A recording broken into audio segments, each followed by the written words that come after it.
미드나잇 라이브러리. 비오는 날의 대화. 죽기로 결심하기 19년 전, 노라 시드는 베드퍼드에 있는 헤이즐딘 스쿨의 아득하고 작은 도서관에 앉아 있었다. 노라는 낮은 테이블 앞에 앉아 체스판을 응시했다. 예, 노라. 미래가 걱정되는 건 당연해. 도서관 사서인 앨런 부인이 햇빛을 받든 서리처럼 눈을 반짝이며 말했다. 그러고는 첫 수를 두었다. 흰 포니의 일렬로 반듯하게 늘어선 줄을 나이트가 훌쩍 뛰어넘었다.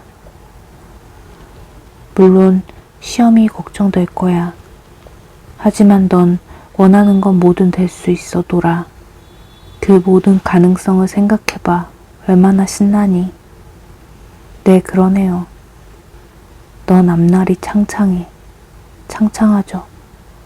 뭐든 할 수 있고 어디서든 살 수 있어.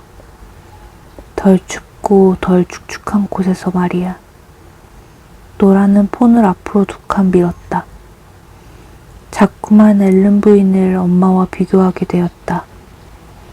엄마는 노라를 바로잡아야 할 슬수처럼 대했다. 이를테면 노라가 갓난아기였을 때 엄마는 노라의 왼쪽 귀가 오른쪽 귀보다 더 튀어나올까봐 너무 걱정한 나머지 왼쪽 귀에 스카치 테이프를 붙이고 그 위로 털모자를 씌워서 가리고 다녔다. 난 춥고 축축한 날씨가 싫다.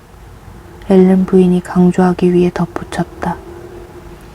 희끗희끗한 머리카락을 짧게 자른 앨런 부인은 암록색 터틀넥 스웨터를 입고 있었고 상냥한 계란형 얼굴에는 살짝 주름이 있었다. 나이가 꽤 많았지만 학교 전체에서 노라와 주파수가 가장 잘 맞는 사람이기도 했다. 비가 오지 않는 날에도 노라는 이 작은 도서관에서 점심시간을 보내곤 했다. 추위와 습기가 늘 함께하는 건 아니죠.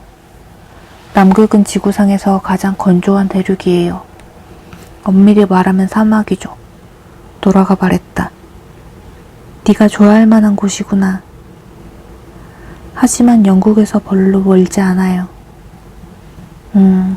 그렇다면 넌 우주비행사가 되는 게 좋겠다.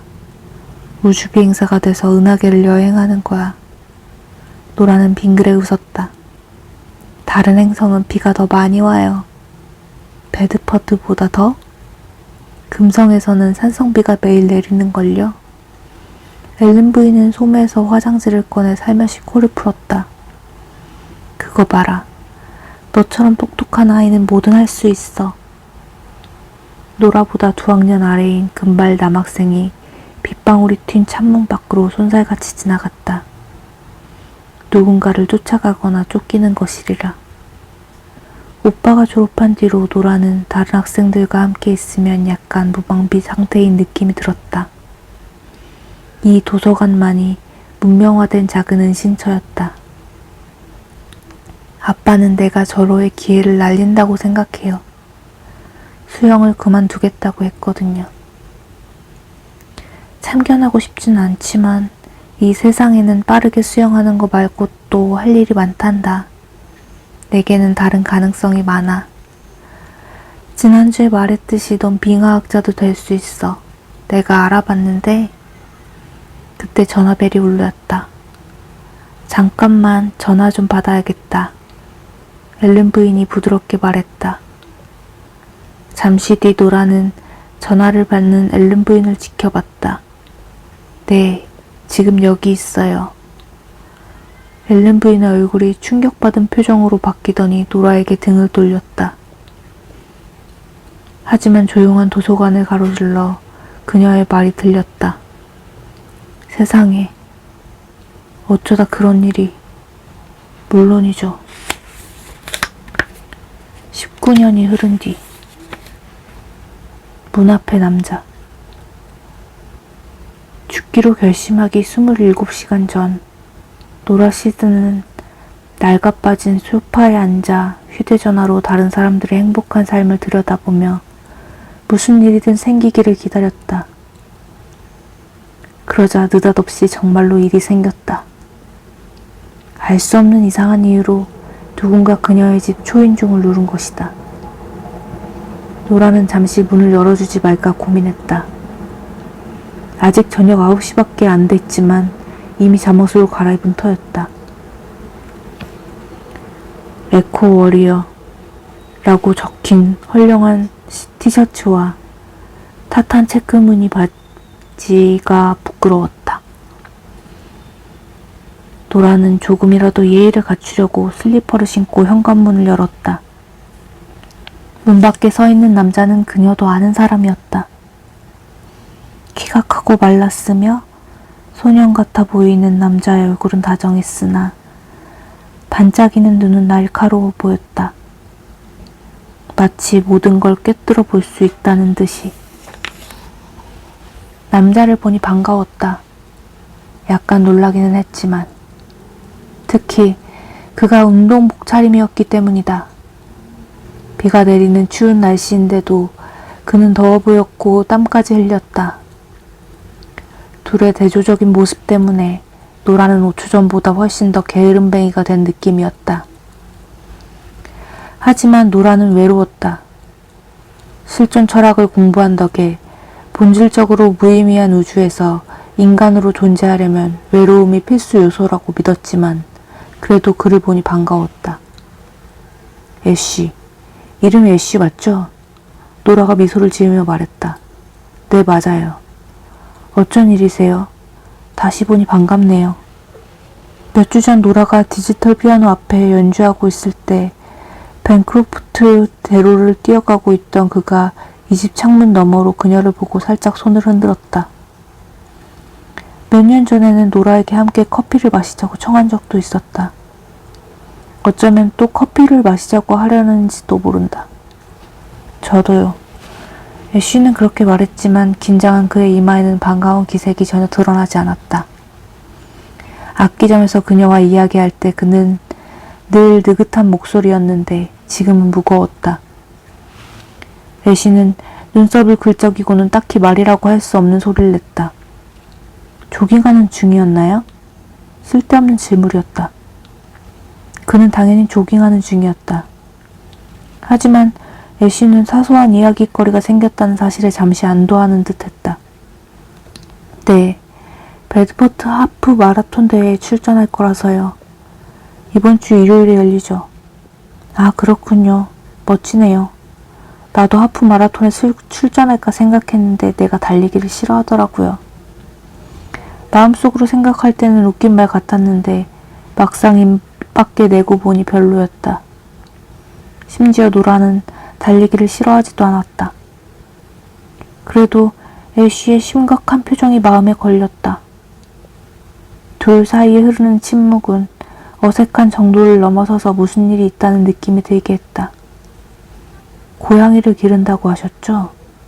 마침내 애쉬가 말했다. 네, 반려묘가 있어요. 그 고양이 이름이 기억나네요. 볼테르. 갈색 얼룩무늬였죠? 네, 전 볼치라고 불러요. 볼테르가 약간 허세를 부리는 이름이라고 생각하거든요. 알고 보니까 18세기 프랑스 철학과 문학도 별로 안 좋아하더라고요. 꽤나 현실적인 성격이라서요. 그러니까 고양이 치고는요. 애쉬는 노라의 슬리퍼를 내려다보았다. 유감이지만 볼츠가 죽은 것 같습니다. 네? 지금 길가에 꼼짝도 하지 않고 누워있어요. 목걸이에 달린 이름표를 봤습니다. 아무래도 차에 치인 것 같아요. 유감이에요, 노라. 노라는 그 순간에 급작스럽게 변하는 감정이 너무 두려워서 계속 미소 지었다. 마치 계속 미소를 지으면 조금 전의 세상, 그러니까 볼츠가 살아있고 그녀가 일하는 악기점에서 기타 악보집을 사간 이 남자가 다른 이유로 초인종을 누른 세상에 남아있을 수 있다는 듯이. 그녀는 애쉬가 의사라는 사실이 기억났다. 그것도 수의사가 아니라 사람을 치료하는 의사였다. 그러니까 그가 죽었다고 하면 정말로 죽은 것이다. 정말 유감입니다. 노라는 익숙한 슬픔을 느꼈다. 요새 복용하는 항우울제 덕분에 눈물이 나지는 않을 뿐이었다. 맙소사. 노라는 숨을 죽인 채 벤크로프트 대로에 비에 젖고 금이 간 석판 위로 발을 내디뎠다. 연석 옆 빗물에 번들거리는 아스팔트 도로에 가여운 연갈색 털복숭이 동물이 누워있었다. 머리는 보도 옆에 살짝 닿았고 보이지 않는 새를 쫓아 달려가는 중인 듯이 내 다리는 모두 뒤쪽으로 향했다. 아, 볼츠. 안 돼, 맙소사. 노라는 자신의 반려부녀를 보며 동정과 절망을 느껴야 마땅했고 실제로도 그랬다. 하지만 다른 감정도 있다는 것을 인정하지 않을 수 없었다. 고통이라고는 전혀 없이 미동도 하지 않는 볼테르의 평화로운 표정을 보고 있으니 어두운 마음 한구석에서 외면할 수 없는 감정이 우러나왔다. 질투였다. 스트링 시어리. 어릴 때 아빠는 수영장 밖에 서서 입을 굳게 다문 채 최고 기록을 경신하려는 딸과 스톱워치를 번갈아 보고는 했다.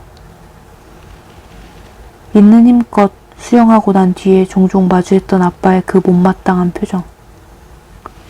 오후 교대 시간이 지나 헐레벌떡 스트링 시어리에 들어선 노라는 오래전에 봤던 아빠의 그 표정이 떠올랐다. 죄송해요. 노라는 창문도 없이 작고 지저분한 상자 같은 사무실에 앉아있는 사장 닐에게 말했다. 고양이가 죽었어요. 어젯밤에요. 고양이를 묻어줄 사람이 저밖에 없었어요. 누가 도와주긴 했지만요. 그러고 나서 집에 혼자 있었더니 잠도 안 오고 알람을 켜두는 걸 깜빡했어요. 정오까지 자다가 부랴부랴 뛰어왔어요.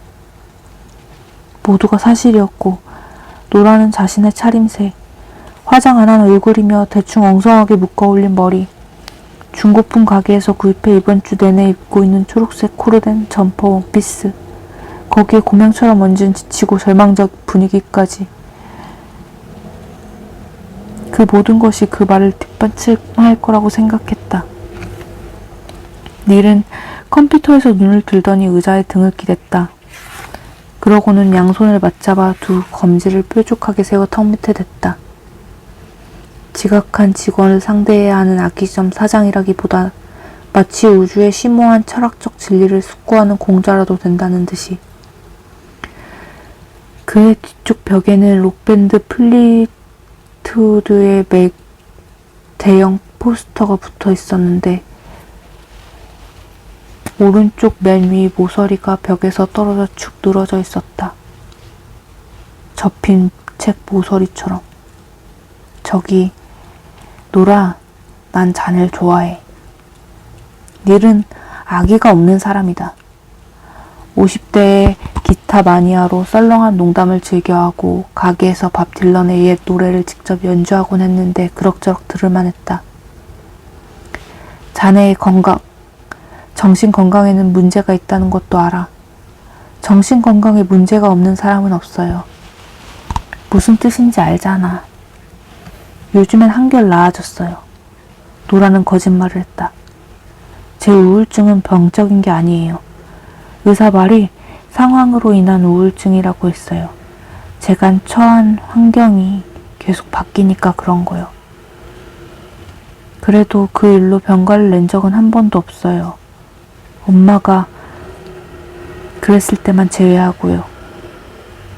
네, 그때만 제외하고요. 닐은 한숨을 내쉬었다. 그럴 때마다 그의 코에서 쌕 소리가 났다. 불길한 비플랫이었다. 노라, 자네가 여기서 일한 지 얼마나 됐지? 12년. 노라는 너무 잘 알고 있었다. 하고 11개월 사흘요. 중간에 가끔 쉬기는 했지만요. 긴 시간이야. 자넨 더 나은 일을 해야 해.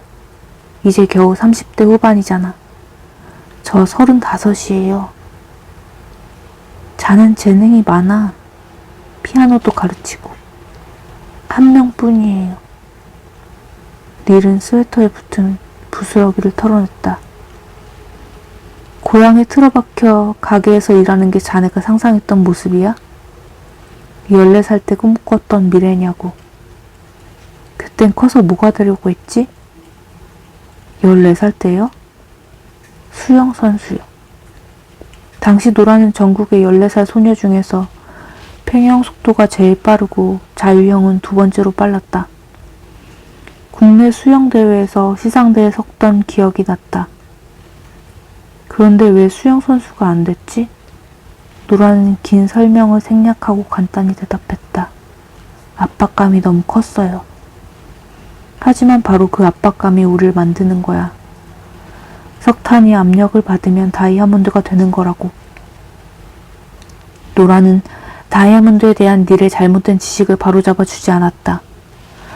석탄과 다이아몬드는 둘 다 탄소이기는 해도 석탄은 불순물이 너무 많이 섞여서 아무리 압력을 가해도 다이아몬드가 될 수 없다. 광물학에 따르면 한 번 석탄은 영원한 석탄이다. 어쩌면 그게 현실적인 교훈일 것이다. 노라는 석탄처럼 새까만 머리카락 한 가닥이 흘러내린 것을 알아차리고 묶은 머리 사이로 밀어넣었다. 무슨 말을 하는 거예요, 닐? 꿈을 쫓기에 너무 늦은 나이는 없어. 완전히 늦은 것 같은데요? 자네는 자격이 차고 넘쳐 노라. 철학학위도 있지. 노라는 왼손에 있는 작은 사마귀를 내려다봤다. 그 사마귀는 그녀가 경험한 일을 모두 함께 겪었고 무심하게 그냥 그 자리에 남아있었다. 그냥 사마귀로. 솔직히 말해서 베드포드는 철학 전공자의 수요가 엄청나게 많지는 않아요, 닐. 자는 대학에 입학했고 런던에서 1년 살다가 돌아왔어. 선택의 여지가 많지 않았어요.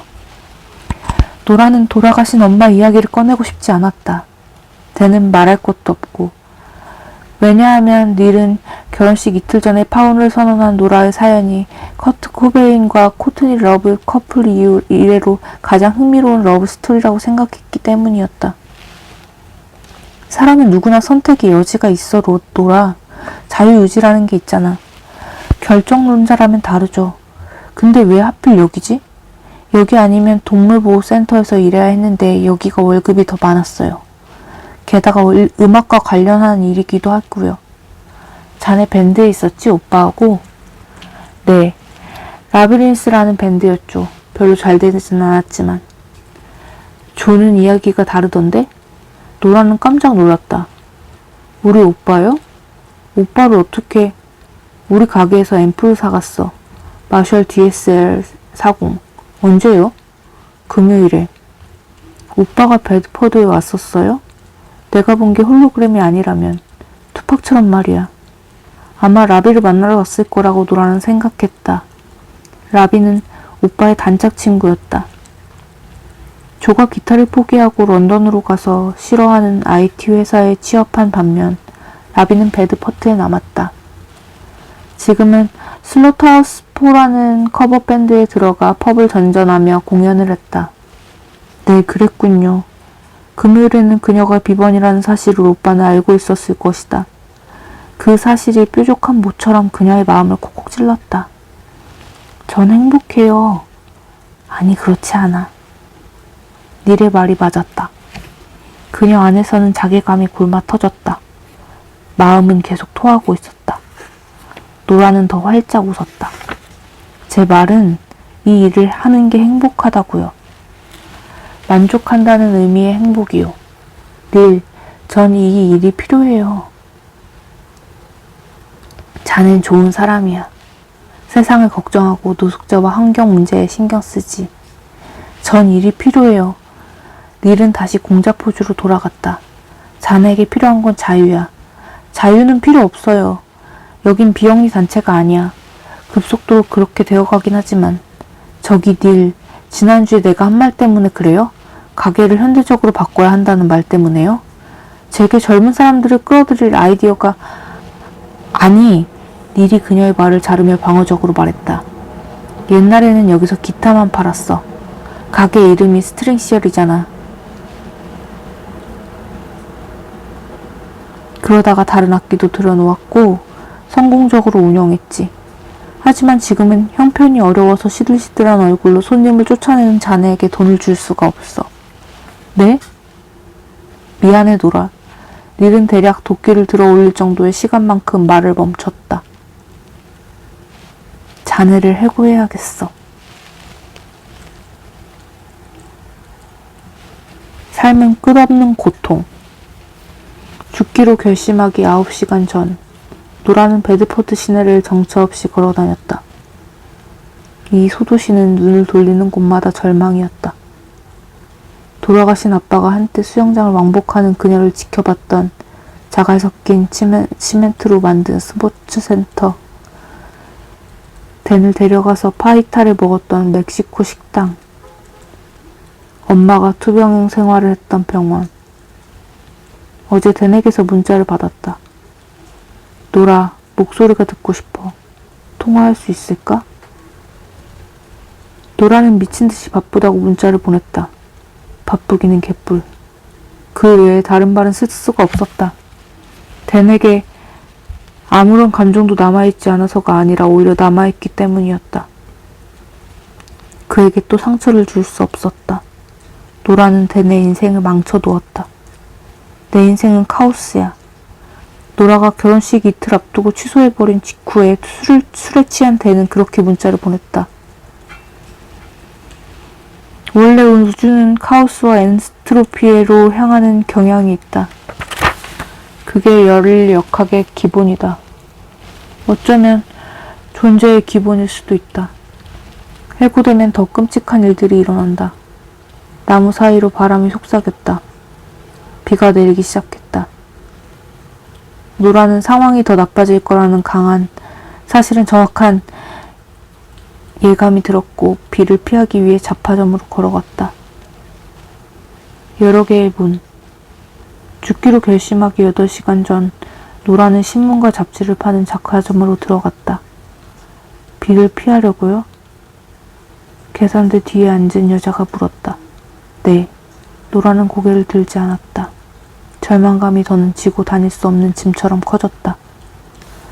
진열대에 내셔널 지오그래픽이 있었다. 표지에 실린 블랙홀을 바라보면서 노라는 깨달았다. 자신이 바로 저 블랙홀임을. 저절로 무너지며 죽어가는 별. 예전에 아빠는 내셔널 지오그래픽을 구독했다. 북극해에 있는 노르웨이 영토 스발바르제도의 기사를 보고 전율했던 기억이 났다. 그렇게 별세상 같은 곳은 본 적이 없다. 노라는 빙하와 얼어붙은 피오르, 바다오리 사이를 돌아다니며 연구하는 과학자들에 대해 읽었고 앨런 부인의 부추김을 받아 비행학자가 되고 싶다고 생각했다. 그때 꾀죄죄한 차림새로 음악 잡지 진열대 옆에 구부정하게 서 있는 오빠의 친구를 보게 되었다. 예전에 그들 남매와 함께 밴드 활동을 했던 라비였다. 그는 정신없이 잡지를 읽고 있었다. 노라는 아주 잠깐 거기 서 있었다고 생각했는데 아니었나 보다. 왜냐하면 그 자리를 뜨려고 하는 순간 라비가 그녀를 불렀기 때문이다. 노라? 라비 안녕? 며칠 전에 오빠가 베드포드를 다녀갔다면서? 라비는 고개를 살짝 끄덕였다. 오빠 만났어? 만났어. 노라는 정적이 고통스러웠다. 나한테는 온다고 말 안 했는데. 잠깐 들른 거야. 오빠는 잘 지내? 라비는 머뭇거렸다. 한때 노라는 라비와 친했고 라비는 조의 충직한 친구였다. 하지만 조와 그랬듯이 라비와 그녀 사이에는 벽이 생겼다. 둘은 좋게 헤어지지 않았다. 노라가 밴드를 그만두겠다고 했을 때 라비는 드럼스틱을 연습실 바닥에 내던지고는 밖으로 나가버렸다. 좀 우울한 것 같더라. 오빠도 자신과 비슷한 처지라고 생각하자 노라는 마음이 무거웠다. 상태가 안 좋아. 말을 잇는 라비의 목소리는 분노에 차 있었다. 셰퍼드 부시에 있는 좁아 터진 집에서 나가야 한대. 성공한 록밴드에서 리드 기타를 연주하지 못하니까 그렇게 된 거지. 나도 빈털털이야. 요즘은 펍에서 공연해도 돈을 별로 못 벌어. 화장실 청소까지 해주는데도. 펍 화장실 청소해본 적 있어, 노라? 누가 더 불행한지 겨루고 싶다면 나도 꽤나 역같이 살고 있어. 라비는 기침과 웃음이 섞인 소리를 내더니 곧 냉랭한 표정이 되었다. 눈물 없이는 못 들어주겠네. 노라는 싸울 기분이 아니었다. 라비린 씨 때문에 이러는 거야? 아직도? 내게 밴드는 아주 각별했어. 조에게도 그랬고. 우리 모두에게 그랬지. 유니버셜 뮤직과의 계약을 코앞에 두고 있었잖아. 앨범도 내고 싱글도 내고 순회 공연도 하고 홍보도 할 예정이었어. 지금쯤이면 콜드플레이가 됐을 수도 있다고. 콜드플레이 싫어하잖아. 그게 중요한 게 아니잖아. 우린 말리부에 있을 수 있었어. 베드퍼드가 아니라. 그러니까 당연히 조는 널 만날 준비가 되지 않았지. 그때 난 공황장애가 있었어. 결국에는 모두를 실망시켰을 거야. 음반 회사 측에는 나 빼고 2사람하고만 계약하라고 말했어. 노래는 내가 계속 작곡하겠다고 했고 약혼한 게 잘못은 아니잖아. 내겐 댄이 있었어. 댄과 헤어질 수는 없었다고. 아, 그러셔?